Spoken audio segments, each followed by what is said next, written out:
तो चलिए आज समझते हैं एक बहुत ही दिलचस्प आध्यात्मिक प्रस्ताव को। एक ऐसा प्रस्ताव जो सिर्फ एक जीवन काल के बदले में अनंत काल का वादा करता है। पर क्या ये सौदा वाकई इतना सीधा है?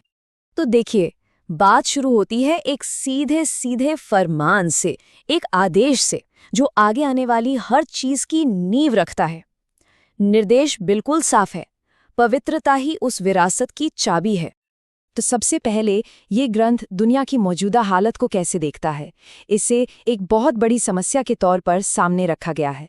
आइए देखें कि वो समस्या है क्या। मतलब ये जो दुनिया है, इसे पतित दुनिया कहा गया है, एक ऐसी जगह जिसे उद्धार की, साल्वेशन की जरूरत है। इसे मृत्यु लोक भी कहते हैं, यानी नश्वर लोगों का लोक।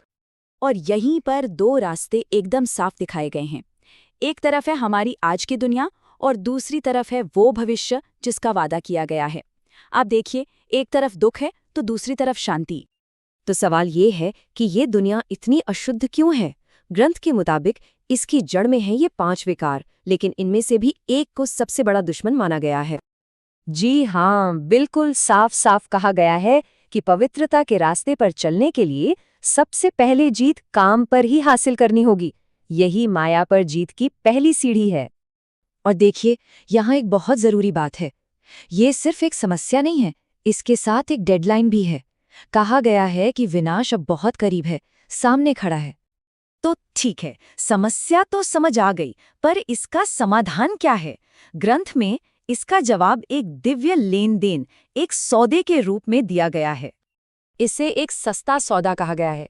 मतलब एक ऐसा सौदा जिसमें बहुत कम कीमत देकर एक बहुत बड़ा इनाम पाया जा सकता है।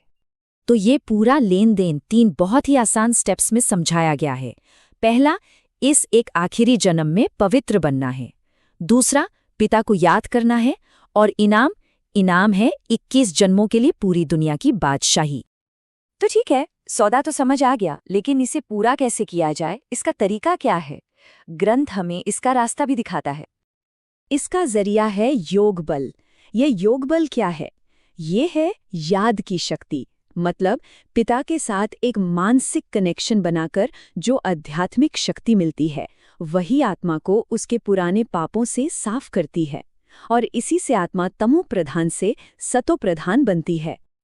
और ये जो पवित्रता है, ये अधूरी नहीं हो सकती, ये पूरी होनी चाहिए, मनसा, वाचा और कर्मणा, यानी सोच में भी, बातों में भी और कामों में भी। और इसी से जुड़ी एक बहुत बड़ी कहावत है, माया जीत जगत जीत।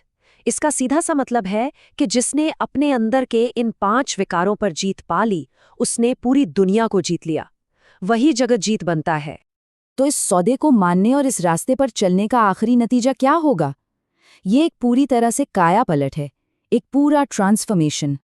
तो सफर की शुरुआत होती है तमो प्रधान आत्मा से, यानी वो आत्मा जो अपने सबसे गिरी हुई विकारों से भरी हालत में है। और मंजिल है सतो प्रधान बनना, यानी पूरी तरह से पवित्र, एक दिव्य आत्मा। और इस बदलाव के बाद इंसान क्या बनता है? वो देवता बन जाता है, सर्वगुण संपन्न, पूरी तरह से निर्विकारी, बिल्कुल लक्ष्मी और नारायण की तरह, जिन्होंने स्वर्ण युग में राज किया था। ये असल में इंसान से देवता बनने का ही सफर है।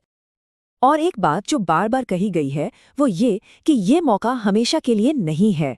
ये एक बहुत ही खास और सीमित समय का ऑफर है। इस खास समय को संगम युग कहा गया है। ये पूरे विश्व चक्र के अंत में एक बहुत छोटा लेकिन सबसे शुभ समय है। यही वो वक्त है जब पिता खुद आकर ये ज्ञान और विरासत देते हैं। इसे पुरुषोत्तम संगम युग भी कहते हैं, यानी पवित्र बनने का युग। ये टाइमलाइन देखने से पता चलता है कि संगम युग कितना छोटा और कितना ज्यादा महत्वपूर्ण है। ये सतयुग, त्रेता, द्वापर, कलयुग के पूरे चक्र के बाद और एक नए स्वर्ण युग के शुरू होने से ठीक पहले का वक्त है। और ये सिर्फ कोई वादा नहीं है, बल्कि एक तरह की दिव्य गारंटी है। भगवानुवाच, यानी भगवान कहते हैं, इस अंतिम जन्म में पवित्र बनो, और मैं गारंटी देता हूं कि ड्रामा प्लान अनुसार तुम 21 जन्मों के लिए विरासत प्राप्त कर सकते हो। मतलब ये विरासत मिलनी बिल्कुल तय है। और आखिर में ये पूरा ज्ञान हमें एक बहुत गहरे सवाल पर लाकर छोड़ देता है। अगर स्वर्ग पाने की कीमत सिर्फ ये एक जीवन काल हो, तो कोई क्या चुनाव करेगा? सोचने वाली बात है।